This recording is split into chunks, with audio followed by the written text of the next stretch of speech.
ఆగనా ఆగు ఆగు. అన్న ఏమైనా 500 తీసుకొని 500 ఇస్తలేవు, కొంచెం పని ఉంది ఇయ్యాను జరా. రేపు ఇస్తలేరా? అన్న రోజు అదే మాటనే చెప్తున్నావు అన్న నువ్వు. ఏం పోసే ఏమని చెప్పుడు చెప్పపో. పొచ్చురాదు ఇవ్వగానే ఇచ్చిన పొచ్చుగాడు. అమ్మలారా అయ్యలారా అందరు వినండి, నరేష్ గారు 1000 రూపాయలు పైసలు తీసుకొని ఇయ్యమంటే ఏం చేసుకుంటో చేసుకోపో అని అంటుండు. ఇది ఎంత వరకు న్యాయం? నా పింఛన్ పైసలు వస్తే 500 ఇప్పించుకునే ఇయ్యపాయనమాట.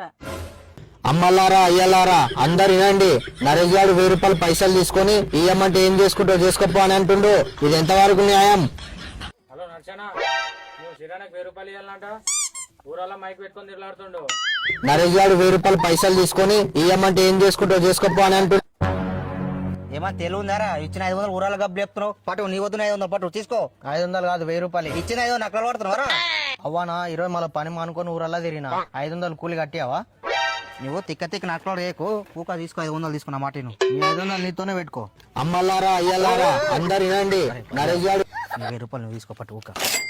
అట్లా రా దారికి. ఇంకోసారి నీతో పైసలు తీసుకుని నా చెప్పు నేను కొట్టుకుంటా నీ ముఖం